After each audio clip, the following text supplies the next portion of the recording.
తాకట్టులో ఉన్న బంగారాన్ని విడిపించి ఆ రోజు ఆన్లైన్ రేటుకే మేము కొంటాం. Sharma gold company.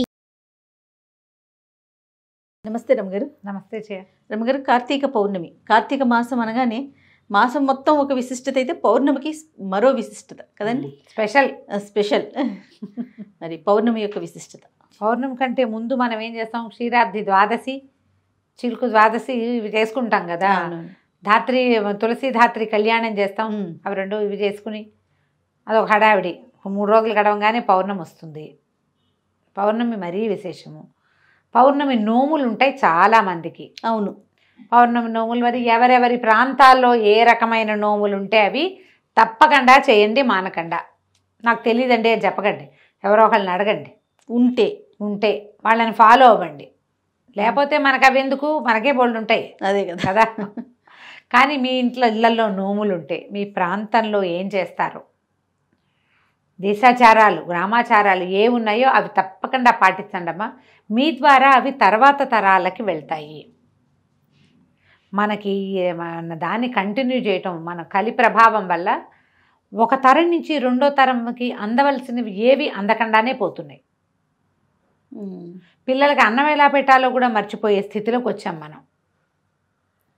మీరు కాన్ఫిడెంట్గా లేకపోతే, మనం కాన్ఫిడెంట్గా లేకపోతే మన పిల్లలకి ఏం చెప్పలేము, సమాధానం చెప్పలేము. కాన్ఫిడెన్స్ ఎప్పుడు వస్తుంది, చేస్తూ ఉంటే వస్తుంది. ఏమో నేను చిన్నప్పుడు చేసేవాళ్ళని నాకు తెలియదంటే మా అమ్మకేం తెలీదు మీరు చెప్పండి అంటారు నన్ను ఎంతసేపు. అది చెయ్యొద్దమ్మా. మీరు ఏది చేసినా కనుక్కుని చేయండి, తెలుసుకుని చేయండి. ఏటా ఒకటే చేయండి. ఈ సంవత్సరం ఈ అక్కగారు చూపించిందని ఇది, ఆ సంవత్సరం వచ్చే గురువుగారు ఏదో చెప్పారని అది, ఈ సంవత్సరం అంటే అందరికీ చూపించడానికి గొప్ప కోసం ఒక డాంబికానికి పిచ్చి వేషం, అవేవో రాష్ట్రాల్లో వేసే వేషాలు ఇంట్లో వేసి చెయ్యొద్దు.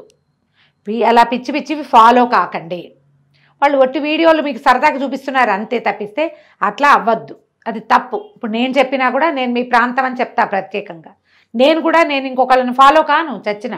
మనం కూడా మన ఇంటిది ఫాలో అయితే ముందుకెళ్తుందమ్మా. దీన్ని ఇప్పుడు మన దాన్ని ముందుకు తీసుకెళ్ళాలి.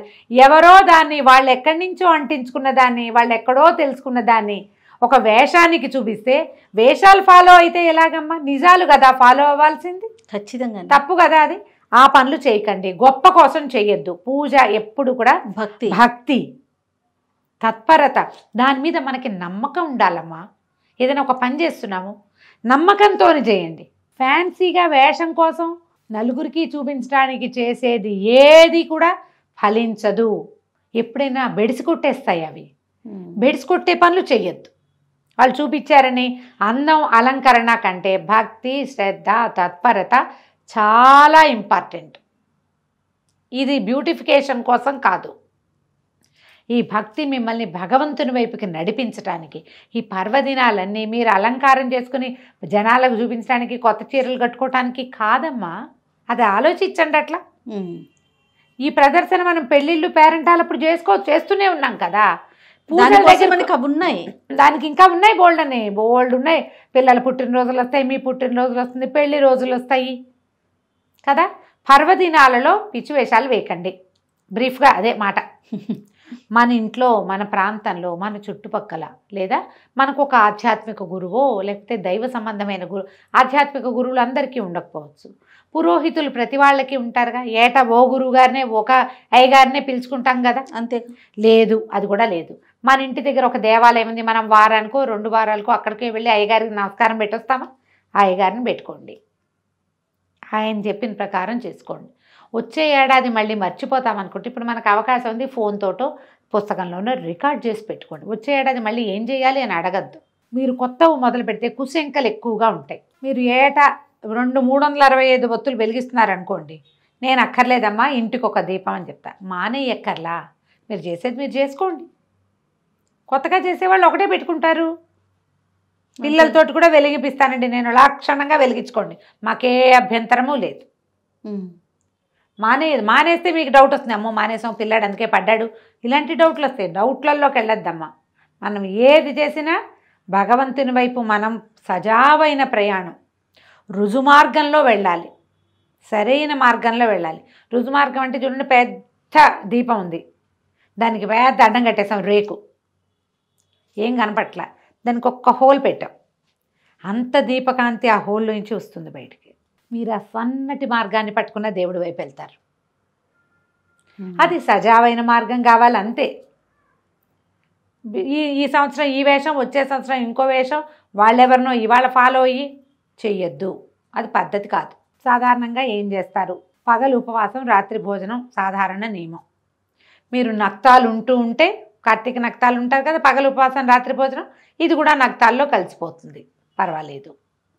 ఈ పగలు ఏం తినచ్చు ఏం తినకూడదు, ఒకవేళ ఆకలికి ఉండలేని వాళ్ళు, ఇందులో మళ్ళీ గర్భవతులు కానీ చంటి పిల్లల తల్లు కానీ వయోవృద్ధులకు కానీ ఉపవాస నియమం లేదు.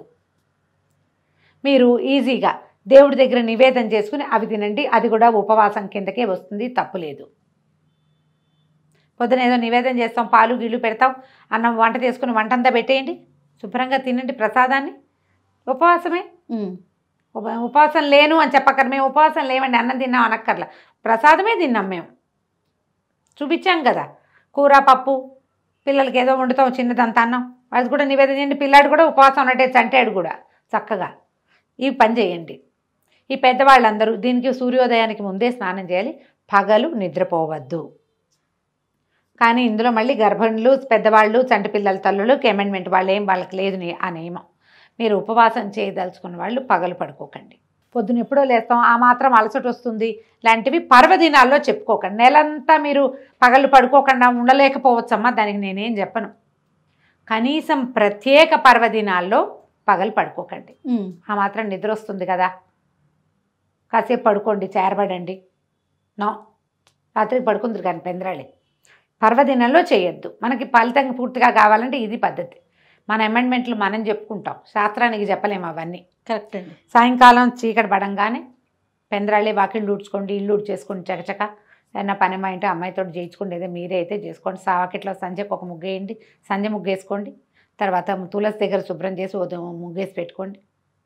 ఒక చెంబు నీళ్ళు పోసుకున్నాం, అంత శక్తి లేకపోతే చలి పెరిగిపోతుంది కాబట్టి కాళ్ళు చేతులు మొహం కడుక్కుని ఉదయం వేసుకుని వస్త్రాలన్నీ మార్చేసుకోండి, అన్నీ మార్చుకోండి.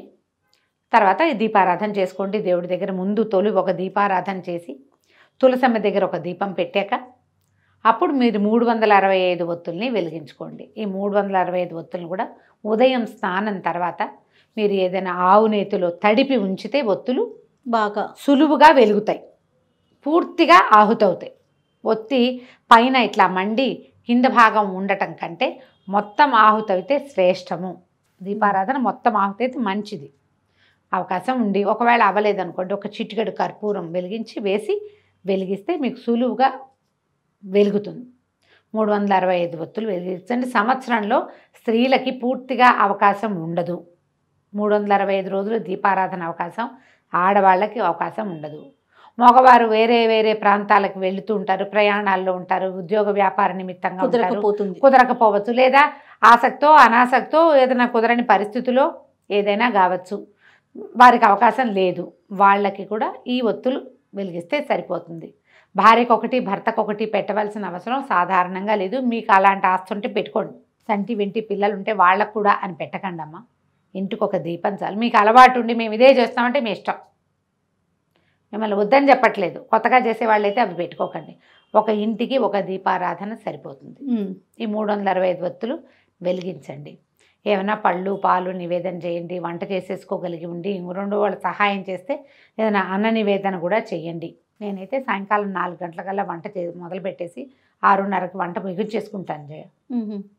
వంట ముగించుకుని దీపం పెట్టుకుంటా ఒకేసారి. అప్పుడు నాకు నివేదనకి అవకాశం ఉంటుంది. అన్నం నివేదించి భోజనం చేయాలని భావిస్తాను. నా మటుకు అదే మీకు అవకాశం ఉంటే అలా చేయండి. లేదా పళ్ళు పాలు నివేదన చేయండి, వంట చేసుకోండి.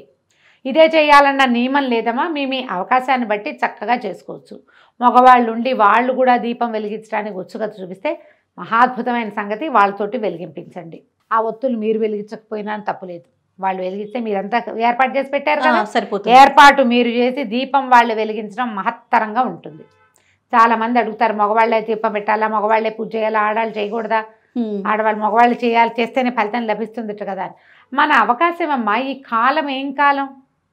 నేను ఈజీ మెథడ్ ఎప్పుడు చెప్పే ఈజీ మెథడే చెప్తా. దీపారాధన సిద్ధం చేసి పెట్టండి. ఆ మగాయన వెళ్ళే ముందు స్నానం చేసిన తర్వాత ఒట్టిగా దీపం అంటించు, నేను వెలిగించి నేను రెడీ చేసి పెట్టానని వెలిగింపించండి.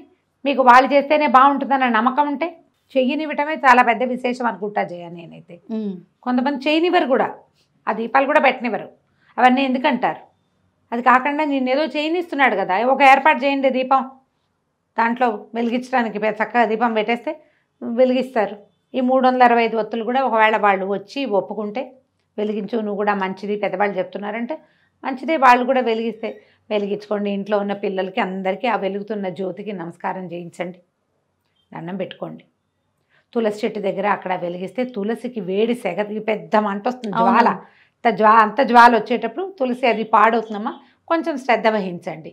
కొంతమంది వాకిట్లో పెరట్లో తులసి ఉంటే చక్కగా తులసి దగ్గరే పెట్టుకునే వాళ్ళు కూడా ఉంటారు. కొంచెం అసంట దూరంగా పెట్టి వెలిగించండి. ఒక ముగ్గేసి చక్కగా ముగ్గులో ఒక పళ్ళెం పెట్టి దాంట్లో ఒక దీపారాధన కుందో లేదా మన మట్టి ప్రమిదలు ఉంటే మూకుడు ఉంటుంది, దాంట్లో పెట్టో చక్కగా వెలిగించండి.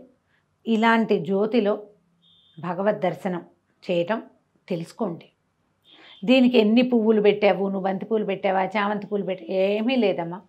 శ్రద్ధ, ఆస్థ ఆ రెండూ కావాలి. వాటితోటి చక్కగా కార్తీక పౌర్ణమి వ్రతాన్ని పూర్తి చేసుకోండి. ఒకవేళ పౌర్ణమి నోములు ఉంటే నోములు చేసుకోండి. కుదిరితే పగటి వేళలోనే దేవాలయ దర్శనం చేయడానికి అవకాశం ఉంటే తీసుకోండి. ఇంత పెద్ద పని ఉంది కాబట్టి ఈ రోజున కాకపోతే మరుసటి రోజు చేసినా పర్వాలేదు. ఇవన్నీ పెట్టి అక్కడ కూడా పరిగెత్తి హైరాన్ పడకండమ్మా. ఏ ఒకటి చేసినా కూడా మంచిదే, ఏం చేసినా శ్రద్ధ భక్తితోటి చేసుకోండి. ప్రమాదాలకి పాలు కాకుండా చూసుకోండి. దీపారాధన వెలిగించినప్పుడు అసలు పిల్లల దగ్గరకు వచ్చిన మీవే ఏదైనా సిల్క్ చీరలు అవి అయితే ఇబ్బంది పడతారు, కాస్త జాగ్రత్తగా వెలిగించడం. తర్వాత ఇవి కార్తీక పౌర్ణమి నాడు 4 టపాసులు కాల్చడం, పిల్లలతో టపాసులు కాల్పించండి, బాగుంటుంది. చక్కగా జరుపుకోండి. హైరాణ పడద్దు, ఎక్కువ ఏదో చేసేయాలని అనుకోవద్దు. ఏం చేసినా భక్తి శ్రద్ధలతో చేద్దామన్న ఆలోచన మాత్రం పెట్టుకుంటే చాలు. రైట్. నమస్తే. నమస్తే జయ.